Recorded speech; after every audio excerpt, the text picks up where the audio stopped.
Amis auditeurs, bonjour, bienvenue sur Fréquence Histoire, je suis accompagné de Franck aujourd'hui. Bonjour Franck. Bonjour à toutes et à tous, merci de votre écoute et de votre fidélité.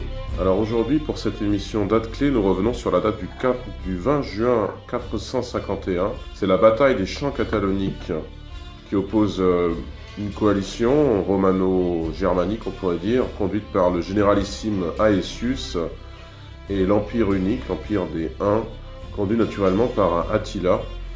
Très célèbre dans l'historiographie cette bataille, et nous verrons, Franck, si elle tient ses promesses en quelque sorte, si elle est vraiment l'affrontement capital entre Orient et Occident, pourrait-on dire, qui a été décrit notamment au XIXe siècle, lorsque les historiens ont commencé à écrire l'histoire. Alors c'est très intéressant que tu commences là-dessus, Gauthier, parce que beaucoup ont vu dans cette bataille l'affrontement entre des barbares entre guillemets arriérés et des armées romaines avec cette fameuse légion censée représenter le monde civilisé. Et comme tu viens de le dire, tu as mis une première entaille dans cette vision historique un peu idyllique, à savoir que c'était techniquement, c'était presque des barbares contre d'autres barbares, mais nous aurons l'occasion d'y revenir. Oui, effectivement, c'est finalement un combat entre barbares, un combat qui également n'est pas connu avec certitude sur un plan géographique, puisque les champs cataloniques, Campus Moriacus en latin, on les situe assez mal. On pense qu'ils seraient situés naturellement au nord-est de la France, plutôt aux alentours de Moiret, c'est à côté de Châlons. Je n'en ai pas certain, c'est d'ailleurs, Franck, tu le soulignais en préparation de cette émission, un trait finalement d'un certain nombre de batailles antiques, ou batailles du Haut Moyen-Âge, notamment la bataille de Poitiers, aussi durant l'Antiquité, la bataille de Gergovie. On n'a pas toujours la connaissance exacte du lieu des batailles. Alors est-ce que c'est lié à des changements topographiques? Est-ce que c'est lié peut-être aussi à une absence d'archives quand l'État est faible? Parce qu'effectivement, on connaît le lieu de la bataille de Pharsale ou de Thapsus, mais assez peu celle du bas empire romain. C'est une question qu'on pourrait se poser. Même Alésia, aujourd'hui, il y a des grandes polémiques, notamment sous Napoléon III. Mais revenons à Aetius et à Attila. Alors Gauthier, qu'est-ce que tu peux nous dire pour lancer cette émission en introduction? Je dirais que ça n'est pas tout à fait le combat essentiel qui a été décrit dans l'historiographie. Moi, quand j'avais préparé les notes pour cette émission, j'avais noté quelque part combat capital mené par un empire déclinant. Finalement, je crois que je pourrais biffer le mot capital. Alors certes, c'est un combat qui est mené par un empire déclinant. L'empire romain, un empire scindé au IVe siècle entre deux entités géographiques et juridiques.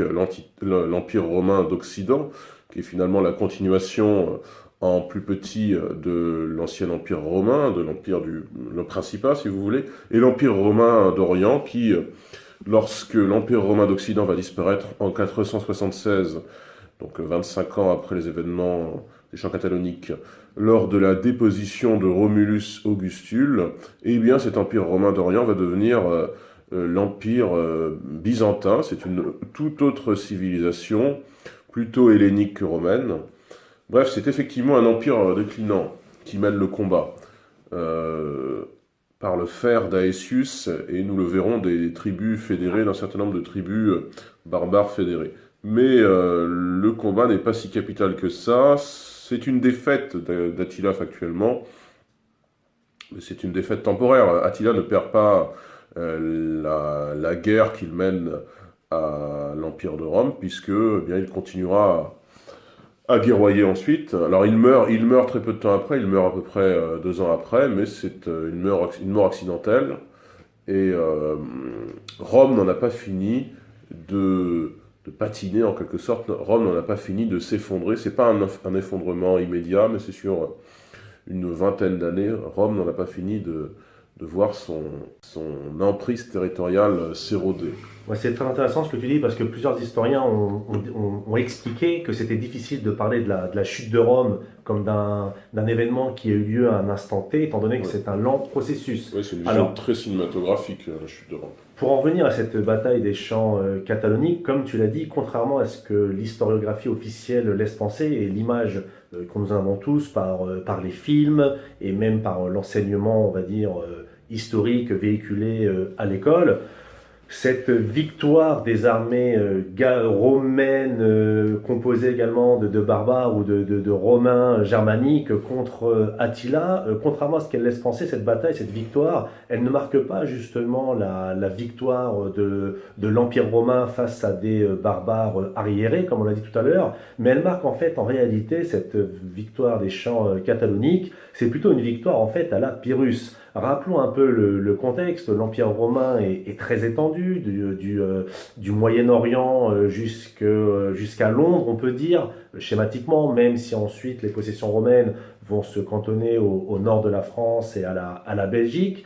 Et très rapidement, en fait, l'Empire romain, dès le IIIe siècle, n'a plus les moyens gautiers, du moins n'a plus les moyens de sa puissance, à tel point que les Romains préfèrent jouir de la paix et non plus cette capacité à se battre et à s'enrôler. Donc toute la problématique du IIIe siècle pour les empereurs romains va être de trouver des soldats qui accepteront en fait de se battre aux frontières de l'Empire.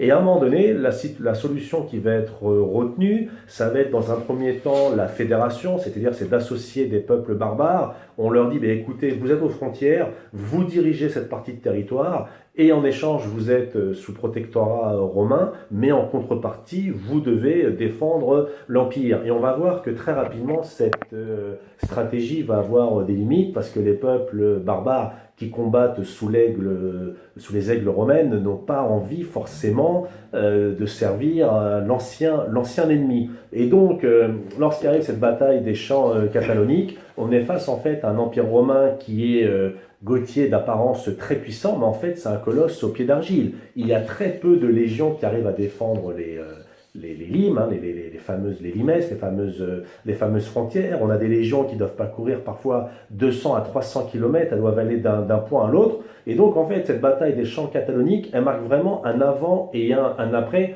Elle montre en fait aux yeux de tous que l'Empire romain n'est plus aussi puissant que cela, et surtout l'Empire romain, peut-être pas la première fois, mais en tout cas pour une des grandes premières fois, on voit que l'Empire romain, Gauthier, ne peut plus compter que sur ses propres forces et doit faire appel à des troupes, quoi qu'on en dise, barbares, étrangères. Rappelons pour le romain que l'étranger, c'est tout ce qui est en dehors de l'Empire, pour faire simple. Effectivement, c'est un empire totalement barbarisé, y compris sur le plan de son encadrement militaire, ce qui fera que cette bataille des champs cataloniques, elle sera certes menée par des forces impériales dirigées par Aetius, mais aussi par d'autres peuples que les Romains, qui ont accepté cette alliance, cette fédération que tu as citée, Franck, qui est en fait le Fédus, est un traité une forme de traité qui commence à apparaître au 5e siècle ou dès le 4e siècle, je pense, sont concernés par cette alliance avec Rome lors de la bataille des champs cataloniques, notamment les Visigoths du roi Théodoric, avec les deux adjoints de Théodoric que sont ses fils, Thorismond et Théodoric II, les Alains j'ai plus son nom en tête, je retrouverai son nom. Les Alains qui avaient hésité sur leur alliance, les Alains avaient pensé pendant un temps, début 451, ouvrir la ville d'Orléans aux Huns, et puis les Romains préventivement ont envahi Orléans et n'ont pas manqué de rallier l'armée hellène à l'armée romaine et le roi des Alains avec elle. Saint-Gimand, voilà, c'est le nom que je cherchais. C'est pas un nom facile. Parmi les autres alliés conjoncturels des Romains, il y a également les Sarmates, les Burgondes, les Saxons, et puis les Gallo-Romains, ces anciens Gaulois romanisés. Et puis, complètement à part, il y a les Francs qui participent également à cette bataille. Les Francs, c'est avant tout des fantassins, tandis qu'un peuple comme les Sarmates, par exemple, sont plutôt des cavaliers lourds, avec des armures très reconnaissables, des armures d'écailles, des casques reconnaissables aussi, que sont les casques segmentés, puis les Sarmates sont des combattants à la lance. Bref, on a une multitude de tribus qui vient à chaque fois avec sa manière de combattre et ses armes, en gros. On vous le décrira dans le détail tout à l'heure. Et pour revenir spécifiquement sur les Francs sont quand même un peuple qui, entre guillemets, tire son épingle du jeu, puisqu'il jouira des bénéfices politiques de la chute de Rome, puisque l'Empire de Rome étant tombé, l'Église chrétienne restant toutefois comme une structure sociale importante, il y aura une sorte d'alliance politique en bonne intelligence entre le tout jeune royaume franc, institué en 481 par Clovis, et puis ce reliquat d'église chrétienne. Il y aura une sorte de synergie politique et religieuse pour, espère Clovis, relancer un empire. Ça ne marchera pas tout à fait, mais ce sera un essai. On peut également noter, Gauthier, en termes de précision par rapport aux belligérants, c'est que les Francs sont entre guillemets divisés. Les Francs à l'époque étaient composés de plusieurs sous-familles, on va dire. Et notons que les Francs ripuaires étaient avec Attila et les Francs saliens étaient avec les Romains. Francs saliens dont le chef Mérové est l'ancêtre de Clovis et il participe à cette victoire face à celui, si on se passe du point de vue romain, barbare, Attila. Donc les Francs saliens combattent dans l'armée d'Aetius. Ouais, ça m'a marqué de voir que les ripuaires, donc une partie des Francs, une fraction des Francs, étaient en réalité dans les rangs d'Attila. Ça contrevient aussi un peu à l'image d'Épinal d'un affrontement Occident contre Orient. Alors, précisons que les Francs dont on parle ne sont pas les Francs de Clovis, qui naît en 466, mais bien ceux du légendaire roi Mérové. Alors, je ne sais pas si Mérové historiquement existe ou pas, je l'ai jamais su vraiment. Mais... Alors dans les recherches qu'on a faites, qui ont été menées par différents historiens, son existence est plutôt attestée, mais pas avec grande certitude. D'accord, c'est un personnage historique, mais dont on connaît peu de Très choses, mal. en fait. Il y a un ancêtre de Clovis qui a combattu, à savoir ce qui s'appelait Mérové ou pas, mais il y a un ancêtre de Clovis qui a combattu au champ catalonique. D'accord. Puis les Mérovingiens, de toute manière, tirent leur nom de ce Mérové. Pour vous donner une image de quel pouvait être le regard historiographique sur la bataille des champs cataloniques au début du XXe siècle, et quel peut-il être actuellement, quelle a été l'évolution de ce regard. Moi, j'ai regardé un peu ce qu'en disait Jacques Bainville dans son Histoire de France, qui a été paru en 1924. Bainville insiste sur le caractère relatif et fragile de cette victoire par un empire qui serait tenu, en quelque sorte, entre guillemets, par les barbares. Et puis, il insiste également sur un certain nombre de traits diaboliques prêtés à Attila. C'est vrai que quand j'ai préparé cette émission, je me suis aussi rappelé de ce que j'avais appris en cours élémentaire sur, par exemple, les Huns qui vivaient sur leurs chevaux, qui dormaient sur leurs chevaux. Alors ça, c'est peut-être vrai, mais aussi Attila, l'homme qui, là où il passait, empêchait l'herbe de repousser. Ça, je m'en suis rappelé. Alors, que disait Bainville en 1924 ? Je cite, « À mesure que l'Empire s'affaiblissait, donc l'Empire romain, se consumait dans l'anarchie, les invasions devenaient plus fréquentes et le nombre de barbares qui se pressaient aux portes semblait croître. Il en surgissait toujours de nouvelles espèces, heureusement rivales. Ainsi, la Gaule fut nettoyée des Vandales par les Goths. Pourtant, au Ve siècle, la collaboration de la Gaule et de Rome s'exprima encore d'une manière mémorable par Aetius, vainqueur d'Attila au champ catalonique. Le roi des Huns, fléau de Dieu, était à la tête d'un empire que l'on a pu comparer à celui des Mongols. Lui-même ressemblait à Gengis Khan et à Tamerlan, ce qui est curieux comme procédé, puisque naturellement ce sont des personnages postérieurs de plusieurs siècles à Attila. Je poursuis. Il commandait à des peuplades jusqu'alors inconnues. Aetius le bâtit près de Châlons avec l'aide des Visigoths et des Francs. Et pas tous les Francs, donc on l'a vu, pas les ripuaires en tout cas. Et cette victoire est restée dans la mémoire des peuples. Ça, c'est en 1924. J'ai regardé pour comparer un petit peu un livre assez anecdotique. C'est pas tout à fait un manuel, mais c'est un livre assez ordinaire de Bruno Dumézil, un livre sur l'histoire de la Gaule, qui s'appelle Une histoire personnelle de la France des Gaulois aux Carolingiens. C'est un livre de 2013. Eh bien, un siècle après ce récit cataclysmique, la bataille des champs cataloniques n'est pas présente dans ce livre, par exemple. Elle n'est pas présente, ou peu présente dans beaucoup de livres historiques, parce qu'elle a aussi, Franck, je crois, perdu son caractère d'acte fondateur de l'histoire de France. Oui, bien évidemment, comme tu le dis, en fait, à l'époque, il faut se rappeler qu'Attila a été considéré très vite comme un barbare. Il faut relire les chroniques, on disait qu'il avait le teint mat, le nez aplati, une barbe très noire ou très grisonnante selon les images décrites par les uns et les autres, à tel point que tout au long du Moyen-Âge, on parlera d'Attila, comme tu as dit, comme d'un fléau de Dieu. Rappelons que le fléau est l'outil dont s'en servent les paysans pour battre les épis, en extraire les grains. Et beaucoup de clercs, à l'époque, ont dit dans leurs sermons, dans leurs homélies, dans leurs actes, que Attila avait été envoyé par Dieu pour punir les hommes de leurs péchés et les ramener à lui. Alors, concrètement, lorsque Attila envahit la Gaule, son objectif, Gauthier, n'est pas forcément de conquérir la Gaule pour y établir des avant-postes uniques, c'est simplement en fait pour faire disons-le clairement, des razzias, du pillage. C'est pas une colonisation de peuplement. C'est pas du tout une colonisation de peuplement, donc oui, mais voilà, il y a une... Même là, même pas tout à fait un empire. Non, c'est des nomades, donc c'est très difficile à dire. Quoi qu'il en soit, lorsque Attila débarque en Gaule, il arrive d'abord à Metz, la ville résiste, il massacre toute la garnison. Et il décide ensuite d'aller à Paris. Et là, tout le monde connaît cette histoire où Sainte-Geneviève elle exhorte les Parisiens à résister et à prier. Alors, bien évidemment qu'il y a eu ces prières, bien évidemment que Geneviève, que l'histoire catholique ou l'histoire en général retiendra sous le nom de Sainte-Geneviève, a exhorté les Parisiens au courage. Elle ne voulait pas en faire une ville ouverte. Et cette décision de Sainte-Geneviève, Gauthier a quand même eu des conséquences assez intéressantes pour la simple raison suivante. Lorsque Attila, lapsus révélateur intéressant, lorsque Attila se dirige vers la ville de Paris, hein, bien évidemment. Lutèce à l'époque, bien évidemment, pour ramener dans le contexte.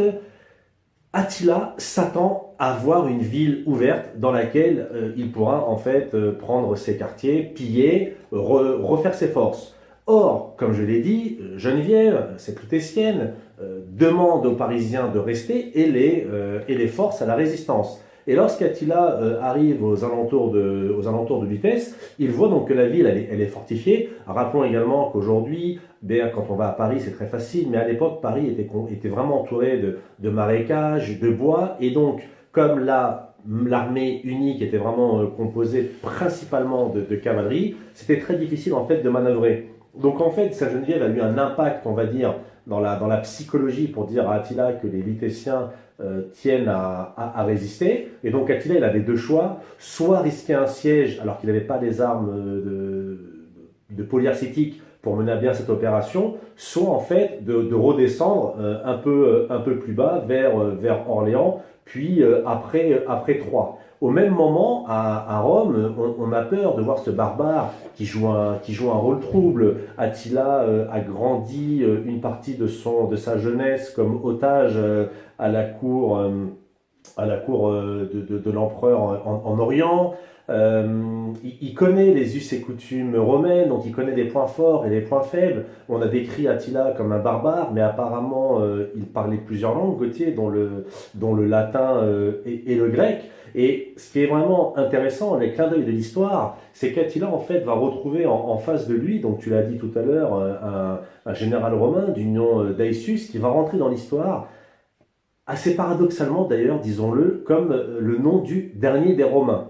Alors pourquoi le dernier des Romains? Ça pose question, parce qu'en fait il va être considéré, à tort à mon avis, comme le dernier Romain à défendre l'Empire, parce qu'après lui, les défenseurs de l'Empire romain ne seront plus des Romains stricto sensu. Or, il faut rappeler que Aetius lui-même est d'origine semi-barbare. Sa mère est une riche et noble romaine, et son père, en fait, est un officier romain d'origine scythe, qui est parvenu au rang très élevé de maître de la milice, puis comte d'Afrique. Donc en fait, la personne déjà qui défend à l'époque l'Empire romain n'est pas un Romain stricto sensu. Et donc, clin d'œil de l'histoire, Aetius, au cours de sa jeunesse, il a été élevé à la cour impériale d'Honorius à Milan, puis à Ravenne, et surtout, il a également été envoyé comme otage à la cour d'Alaric, roi des Visigoths. Donc c'est-à-dire qu'il connaissait très bien, là encore, les us et coutumes des barbares, mais surtout, Gauthier, il a été envoyé à la cour de Ruga, roi des Huns, entre 409 et 412, où là, il devient ami du neveu de Ruga, qui s'appelle Attila. Donc en fait, durant ces 3 années où il vit comme un otage, Aetius a pu apprécier à la fois lui aussi les forces et les faiblesses des Huns au combat, mais également leur art de la guerre très particulier, tu en reparleras sûrement tout à l'heure, c'est-à-dire ces cavaliers montés avec des arcs et des flèches. Ce qui est intéressant, c'est que comme il va voir pendant 3 ans de près comment ils vont se battre, lors de la bataille des champs cataloniques, il sera utilisé au mieux les troupes dites auxiliaires, les fameux peuples germaniques, il sera les utiliser au mieux contre les Huns. Oui, on estime que de cette expérience, de ces quelques années passées comme otage des Huns, finalement a su s'attirer une connaissance psychologique de ce qu'étaient les Huns, qui a pu lui servir ensuite lors de la bataille des Champs cataloniques. Ça nous a permis, Franck, de rappeler que l'Empire unique, ces invasions uniques, cette existence des Huns, précède bien sûr les années 450-451. On a l'impression qu'ils émergent soudainement comme ça sur la scène, je ne vais pas dire la scène européenne, c'est un peu anachronique, mais qu'ils émergent un petit peu dans leur confrontation vis-à-vis du monde romain, comme ça en 450. Mais non, pas du tout. Les Huns existent depuis le IVe siècle et ils atteignent quand même une masse critique dans les années 370, donc plus de 70 ans plus tôt, 80 ans plus tôt même, ce qui les amène à déborder leurs frontières naturelles. À partir de ce moment-là, les Huns franchissent la Volga. Tout d'abord, ils soumettent les Alains. J'ai parlé tout à l'heure, enfin tu as parlé, Franck, de Saint-Giban, ce roi Alain qui avait failli livrer Orléans aux Huns. Ça aurait été une victoire facile, et puis non, les Romains ont investi Orléans à sa place. Bref, les Alains sont soumis. Ensuite, les Huns dépassent le Don, ils soumettent les Ostrogoths qu'on retrouvera parmi les alliés des Huns lors de la bataille des Champs cataloniques. Et ce mouvement des Huns, un petit peu comme un jeu de quilles, entraîne le mouvement de différents peuples vers la Gaule, qui donnera les grandes invasions, notamment les grandes invasions de 406. On dit grandes invasions, c'est à peu près, je crois, 150 000 personnes, hein, mais pour l'époque, dans une terre de 250 millions d'habitants, c'est important. Les Visigoths sont repoussés au nord du Danube, ils entrent dans l'Empire romain d'Orient, ils sont poussés encore plus à l'ouest et ils arrivent en Gaule à partir de 418. Les Huns poursuivent encore leur avance vers l'ouest. Ils suscitent encore d'autres mouvements de différents peuples, notamment des peuples germaniques. Ils s'installent dans les plaines danubiennes de Pannonie et ils envahissent l'Empire. Ils envahissent l'Empire tant et si bien que Rome déplace sa capitale à Ravenne. C'est aussi un marqueur objectif, je crois que c'est en 425, je ne suis pas certain. C'est un marqueur objectif, ce déplacement de capitale, du fait que l'Empire de Rome perd un peu de sa superbe, parce que Rome, depuis la fondation mythique en moins 753, même si c'est pas vrai, à quelques dizaines d'années, on va dire, depuis la très haute Antiquité, Rome, c'était quand même le centre du monde. Et bien là, ça se déplace à Ravenne. Rapidement, rappelons que la Pannonie est aujourd'hui à cheval sur différents pays, l'Autriche, la Slovaquie, la Slovénie, la Croatie et la Hongrie, mais principalement la Hongrie. D'ailleurs, aujourd'hui, beaucoup de Hongrois se réfèrent et se revendiquent d'Attila en tant que Magaillard. On aura l'occasion d'en reparler sûrement. Ça, c'est un symbole positif hein, pour eux. Pour nous, c'est un symbole négatif, mais on verra aussi peut-être que, et cela est pris dans l'histoire du nationalisme au XIXe siècle, hein, les Huns sont un symbole positif pour les uns et négatif pour les autres. Après, on en fait ce qu'on veut, et notamment cette mythification au XXe siècle d'un combat entre Occident et Orient, qui est un petit peu aussi repris, je crois, plus récemment encore, s'agissant de la qualification historiographique de la bataille de Poitiers en 732. On a l'impression que, parce que l'ennemi est sarrasin, c'est un petit peu aussi pour certains un affrontement Occident-Orient, qui n'est pas forcément le cas historiquement. Pour poursuivre concernant la progression des Huns, en amont de la bataille des Champs cataloniques, Attila se trouve d'autres alliés. On a dit que c'était allié aux Ostrogoths notamment. Il se trouve d'autres alliés en la personne de Jean Séric, roi des Vandales. Jean Séric lui sert à la fois d'agent de renseignement et de diplomate. Jean Séric, c'est l'équivalent d'un chef d'État, donc on aurait du mal à comprendre pourquoi il est réduit au rang de vulgaire diplomate. Enfin, à l'époque, ça se fait comme ça. Et comme tu l'as dit, Franck, l'origine du combat n'est pas, je ne sais pas, c'est pas une démarche de colonisation, c'est même pas la constitution comme ça d'un empire. On parle d'empire unique un petit peu parce qu'il faut bien désigner les choses, mais enfin c'est pas tout à fait un empire. L'origine du combat, c'est tout simplement la quête du butin et un refus, le refus de l'empereur d'Orient qui s'appelait Marcien, de payer Attila. Alors comme l'empereur d'Orient ne veut pas payer, eh bien Attila et les Huns se tournent alors vers l'Occident, qui jusque-là avait été épargné, et il cherche un prétexte, Attila, et il trouve comme prétexte eh bien, son souhait de soumettre les Visigoths. Oui, alors rappelons en fait que la sœur de l'empereur que tu as cité, l'empereur voulait marier sa sœur à un notable, un notable romain qu'elle ne désirait pas. Et curieusement, en fait, au lieu de demander de l'aide à des patriciens ou à des gens de son peuple, de son gouvernement, elle envoie sa bague à Attila, c'est-à-dire avec un message « aide-moi ». Et en fait, Attila, il prend ça comme une demande en mariage et il accepte la bague et il dit à l'empereur « je veux bien me marier avec ta sœur à condition que tu me donnes comme dot la Gaule ». Bien évidemment, l'empereur refuse et là, comme tu l'as dit, Gauthier, les Huns descendent en Gaule pour un peu montrer qui était le puissant et pour faire leur marché, si je puis dire. Ouais, et puis il faut dire que la démarche n'est pas fortuite parce que les Visigoths ayant été fédérés aux Huns à un moment, les Huns estiment en fait que tout peuple soumis un jour aux Huns leur devant tribut pour la postérité, il faut de nouveau soumettre les Visigoths. Alors les Visigoths résidant en Aquitaine possèdent en fait la province qui est la plus riche de la Gaule. Donc il y a un intérêt aussi stratégique à ce que, selon Attila, la Gaule visigothique soit possédée de nouveau par les Huns. Et donc on arrive petit à petit à cette cristallisation du conflit, avec, tu l'as cité, Franck, ces épisodes à Metz. Hein, alors c'est pas simplement la destruction de la garnison, hein, a priori c'est quasiment un génocide à Metz. Le massacre de toute la population. Le massacre de la population militaire et civile. Enfin, oui, mais militaire et civil. Il n'y a pas que Metz, hein, j'ai vu d'autres villes. Alors, ce qui est intéressant, c'est que le franchissement du Rhin est facilité, semble-t-il, par rapport à ce qui s'était fait les décennies précédentes, parce qu'il y a un peuple qui manque à l'appel, c'est les Burgondes.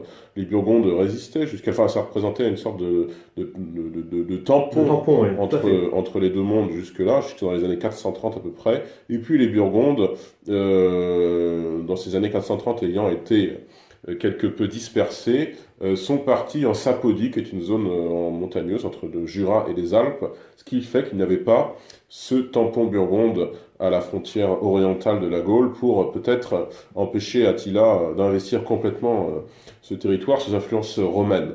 Ce qui fait que Metz est détruite, comme tu l'as dit, hein, très au-delà de la garnison, également la population civile, mais également des villes comme Reims, Troyes, Orléans est visé, on a cité l'épisode de Saint-Giban, et puis tu as cité, Franck, cet épisode historique et mythique de Sainte-Geneviève à Lutèce. Ce qui fait que Attila se retire un peu plus à l'est d'Orléans. En fait, il est à peu près 200 km à l'est au moment où il rencontre cette armée romaine et barbare le 20 juin 451, à peu près au niveau de l'actuelle ville de Moiré, près de Troyes. Oui, tout à fait. Alors, bien évidemment, comme tu l'as dit, il s'ensuit en fait une certaine pérégrination en Gaule, et à un moment donné, Attila, en fait, il va se retrouver assez paradoxalement, alors qu'on le prévient que les Romains sont en train de s'organiser. Attila, il a il a à la fois un respect pour l'empire romain, il y a une espèce aussi de fascination, il y a une espèce un peu aussi d'imitation. Il y a un film qui est très intéressant, que j'ai vu plusieurs fois, qui s'appelle Attila le 1. Je ne sais pas si tu connais, Gauthier. Non, je connais pas. Et en fait, dans ce film, on voit vraiment la fascination qu'exerce Rome sur Attila. Et en fait, Attila, il essaie de créer une ville. Et lorsqu'il y a des parlementations, Aetius, son ancien copain d'enfance, si je puis dire, le visite dans ce camp lors de pourparlers. Et Aetius lui dit, mais où sont tes routes, où sont tes termes? Et Attila lui dit, bah ça arrivera un jour. Et en fait, Attila, il sous-estime en fait son ami d'enfance, Aetius, et il ne le croit pas capable en fait de s'opposer à lui de manière franche et directe, mais surtout, il sous-estime en fait la capacité diplomatique d'Aetius à faire travailler ensemble des Romains et différents peuples germains. Rappelons qu'Aetius est un personnage plus ou moins trouble. Donc, avant d'être le généralissime en chef des armées romaines, il avait goûté la prison en 423 parce qu'il avait, alors je vais employer un terme moderne pour qualifier une action ancienne, mais il avait essayé de faire un putsch, ou disons-le plus clairement un coup d'État, c'est-à-dire qu'il avait pris parti pour Jean,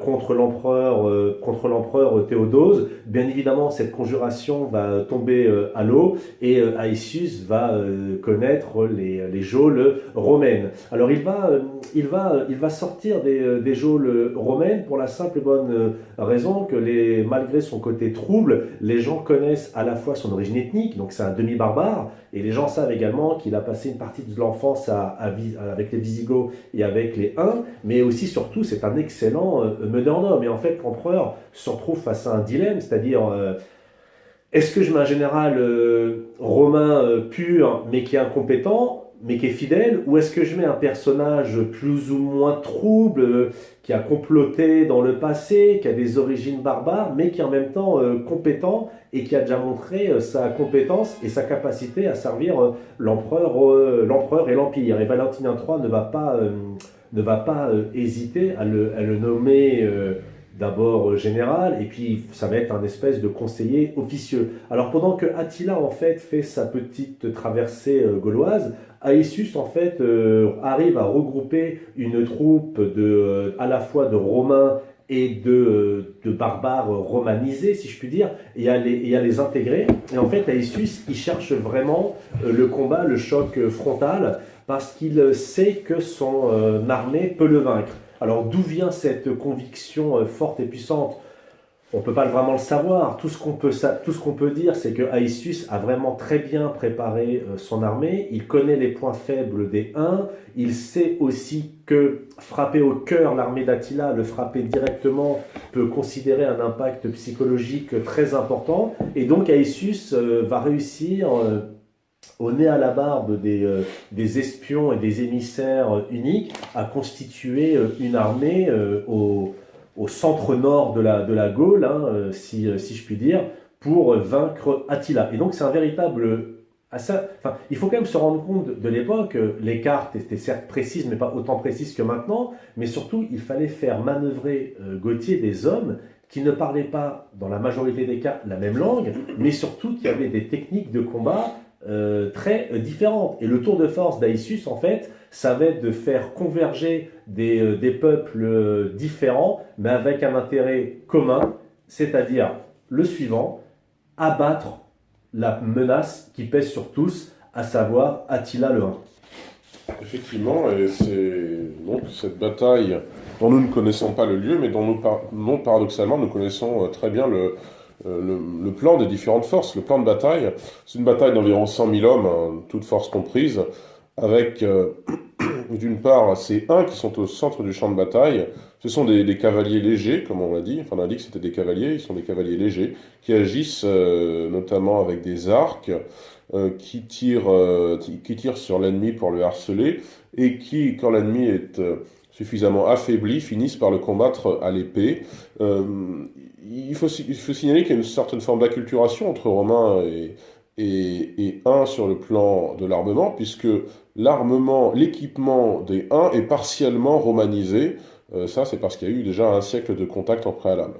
À l'aile gauche de cette armée unique sont placés les meilleurs alliés des Huns, qui sont les Ostrogoths, dirigés par 3 frères, Tudimir, Valamir et Vidimir, qui eux combattent avec une cavalerie lourde, blindée, en tout cas carapassonnée, avec des lances.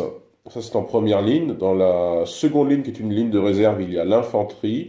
Et ensuite, une aile droite faite de troupes d'infanterie de moindre qualité, que sont les Suèves, les Hérules et les Thuringiens, qui sont d'autres peuples alliés des Huns. Les Gépides, qui sont un peuple originaire de Basse-Vistule, font ensuite la jonction avec les Huns du centre. Du côté des forces impériales commandées donc par le généralissime Aetius, il y a il y a donc cette coalition de fédérés et d'alliés de l'Empire. Ce sont plus des légions romaines, hein. Les légions romaines, c'est vraiment un souvenir à l'époque. Aetius a utilisé au préalable ses talents de diplomate pour réunir une coalition de peuples, comme tu l'as dit, Franck, qui sont des peuples en fait qui sont fatigués des razzias des Huns, donc ils ont un intérêt objectif commun à s'en débarrasser. L'ensemble représente environ 45 000 hommes, sans unité romaine régulière, comme on l'a dit, puisqu'il n'en existe plus vraiment à l'époque. Le seul reliquat d'armée romaine, de légion romaine, c'est finalement la garde personnelle de cavalerie qu'a ramené Aetius d'Italie. Alors, alliés à cette force romaine, il y a les Visigoths du roi Théodoric, on l'a dit, qui sont placés à l'aile droite, avec ses deux fils qu'on a cités tout à l'heure, Thorismond et Théodoric le deuxième, qui sont commandants de l'aile droite et commandants de l'aile gauche de l'armée visigothe. Et cette dernière est constituée sur le même modèle de l'armée des Ostrogoths qu'on a cité il y a quelques minutes. Au centre se placent les Alains, donc les Alains de Sangiban, ce chef qui avait hésité quant à son alliance, plutôt une alliance romaine ou plutôt une alliance unique lors du siège manqué d'Orléans. Alors les Alains sont des cavaliers lourds qui sont équipés un petit peu comme les Sarmates, qui sont aussi romanisés en partie dans leur équipement. Donc il y a une acculturation finalement des deux côtés, hein. À la fois les Huns romanisent leur équipement et certains barbares comme les Alains romanisent leur équipement. Donc l'aile droite est commandée par Aetius, qui commande les Francs, les Sarmates, les Burgondes, les Saxons et les Gallo-Romains, et les Francs forment un petit peu l'élite militaire de cette partie, de cette aile. Ils en forment aussi la majorité en nombre. Les Francs sont des fantassins, tandis que les Sarmates sont des cavaliers lourds, avec des armures très reconnaissables, on l'a cité tout à l'heure, armures d'écailles et casques segmentés, et ils combattent à la lance. Voilà un petit peu un aperçu des équipements et des hommes lors de cette bataille des champs cataloniques, qui vira à l'avantage des Romains, mais ça n'est pas non plus la victoire définitive de l'Empire romain, on verra.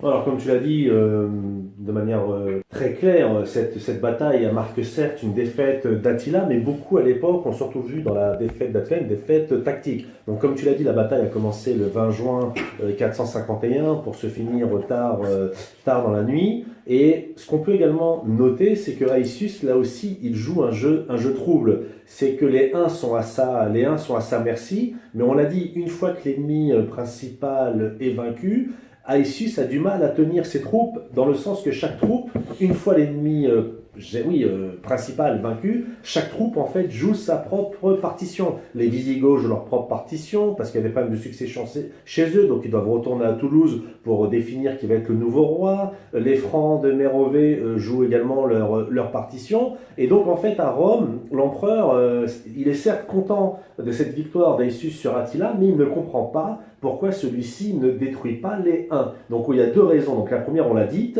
c'est celle-ci, c'est que les troupes d'Aetius n'étant pas des troupes régulières, chacun fait un peu ce qu'il veut une fois que la bataille est terminée, mais surtout, beaucoup d'historiens expliquent la chose suivante, c'est qu'Aetius, c'était dans son intérêt que son ancien ami, on ne va pas dire condisciple, mais son ancien camarade, lorsqu'il était otage, soit toujours en vie en fait pour mettre une certaine menace sur les flancs de l'Empire romain. Vous savez, c'est un peu la fameuse histoire du pompier pyromane. Aetius n'éteint pas totalement le feu pour montrer en fait à l'empereur qu'il est encore utile et que c'est lui le vainqueur d'Attila. Donc, donne-moi des armes, de l'argent, de l'or, des terrains, des titres et je te servirai. Mais même s'il y avait une dimension un peu tactique, voire même machiavélique, si je puis dire, on renvoie notre émission sur Machiavel pour le sens précis de ce mot, il ne faut pas oublier la première réalité qui est purement militaire.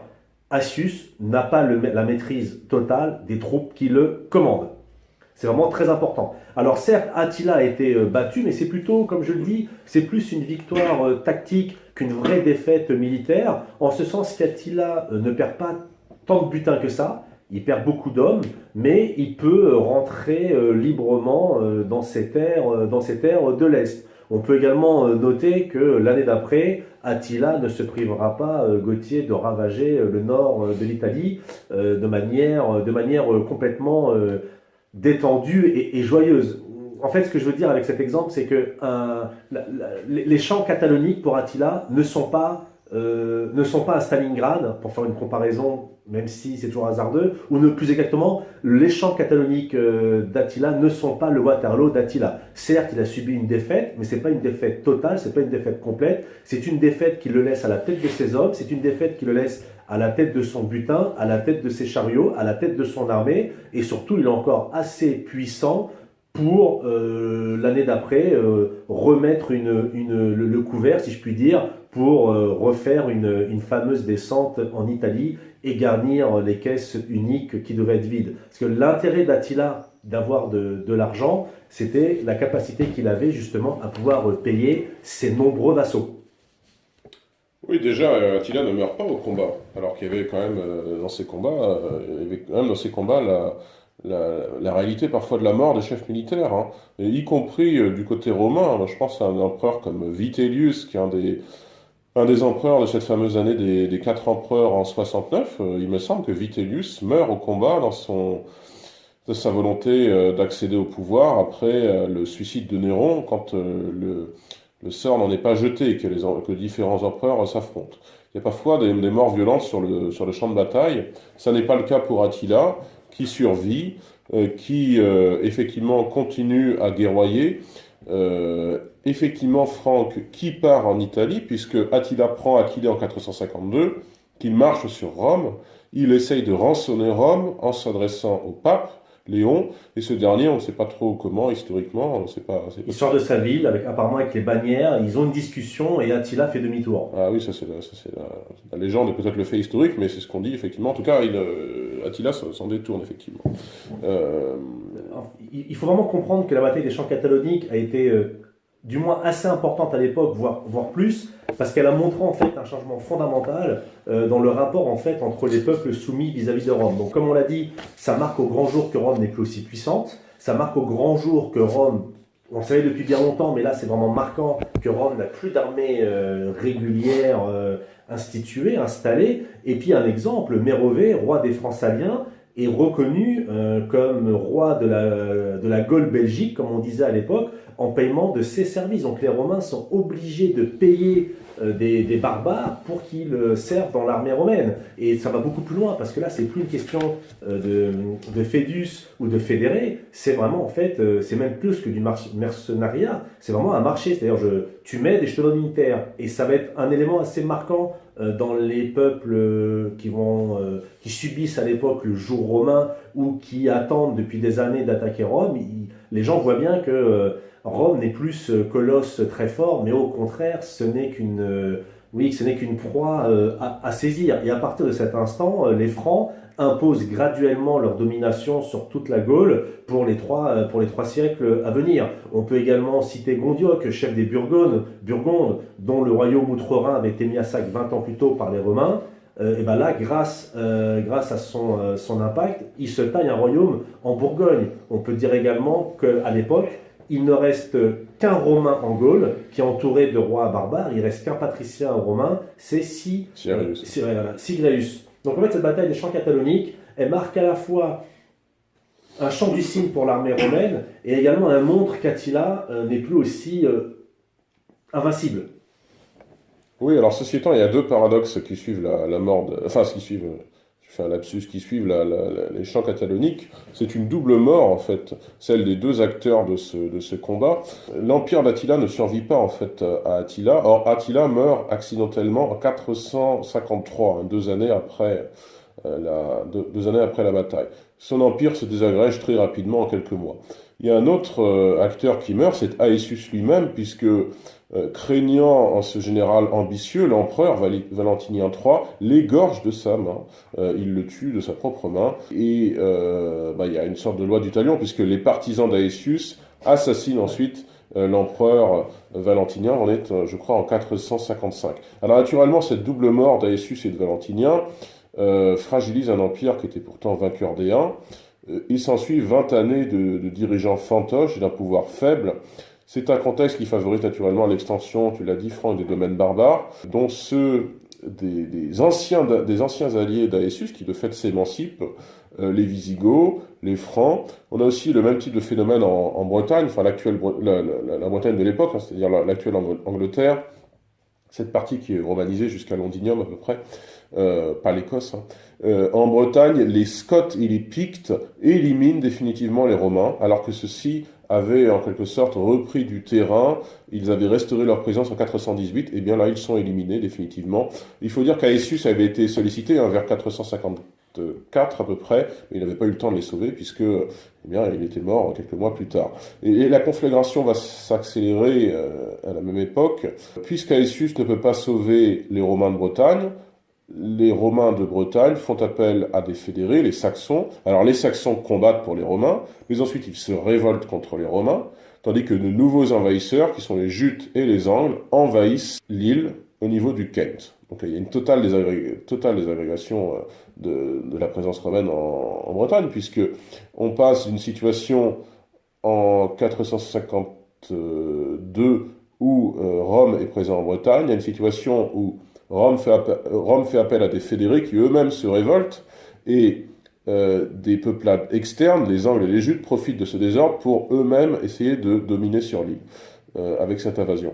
Et pratiquement au même moment, à Rome, l'ancienne capitale de l'Empire, eh bien, il y a un pillage en règle par Jean Séric et l'empereur déposé et remplacé par un général fédéré qui symboliquement est un Suève.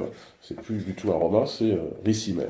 Et l'Empire va survivre encore à peu près 20 ans jusqu'à son délitement final en 476. Alors, ce qu'on voulait vraiment signifier avec cette bataille, c'est que contrairement à l'image un peu facile et réductrice que les gens en font d'un espèce de choc des civilisations avant l'heure entre l'Orient et l'Occident, bah, cette vision est fausse. Cette vision d'un empire romain flamboyant qui terrasse des barbares arriérés, elle est également fausse. C'est plutôt un combat entre barbares avec quelques reliquats de troupes romaines et avec à sa tête un général demi-romain. Mais surtout, cette bataille elle montre un changement vraiment fondamental, comme je l'ai dit tout à l'heure, et j'insiste vraiment sur ce mot fondamental, dans les rapports entre les Roms et les peuples soumis. Et en fait, après cette bataille, on voit bien, Gauthier, que l'Empire romain, comme tu l'as si bien décrit à l'instant, va de chute en chute, jusqu'à finir par la destruction totale, parce qu'incapable de se régénérer et incapable aussi de se remettre en question. D'ailleurs, on peut se poser la question, Gauthier, et ce sera peut-être le mot de la fin en guise de conclusion.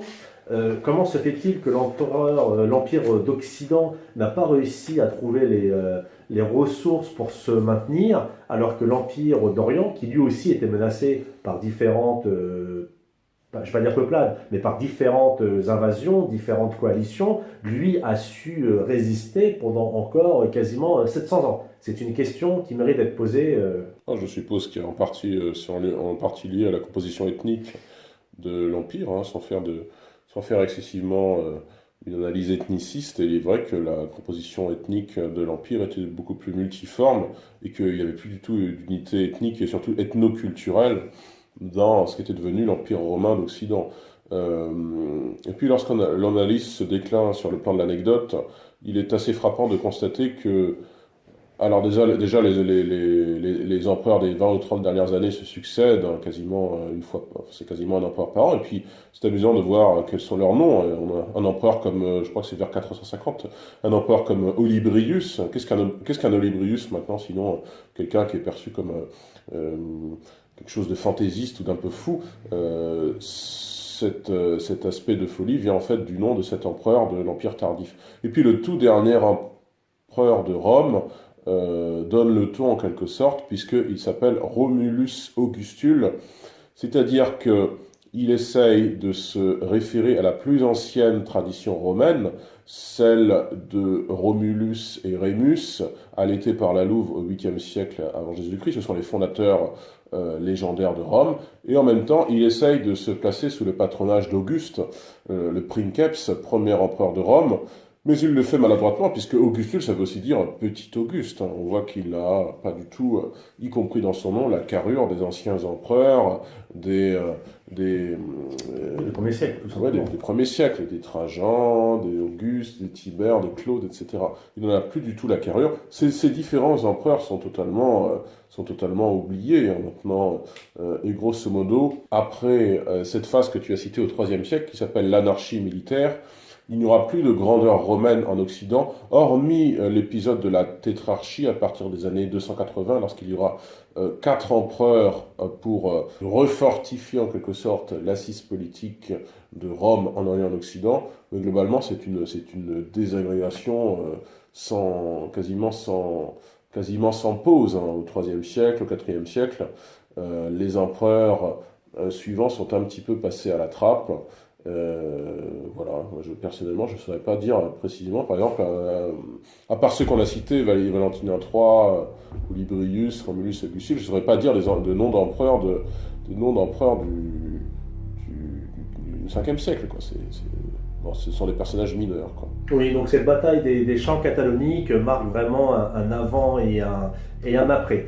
Donc merci à tous de votre fidélité et on se retrouve très prochainement, Gauthier, pour une émission cette fois-ci en direct début juillet, consacrée à un personnage de l'histoire qui a une assez grande importance mais qui est plutôt méconnu, Gauthier. Effectivement, alors ce sera le 5 juillet avec le duc de Choiseul, qui est l'un des principaux ministres de Louis XV, donc Louis XV, roi de France entre 1715 et 1774. On reviendra sur la dernière grande biographie aux éditions Perrin sur Choiseul, et ce sera jeudi 5 juillet en direct sur notre page Facebook Fréquence Histoire. Gauthier, merci à tous, à bientôt. Merci à toutes et à tous, et rendez-vous donc le 5 juillet.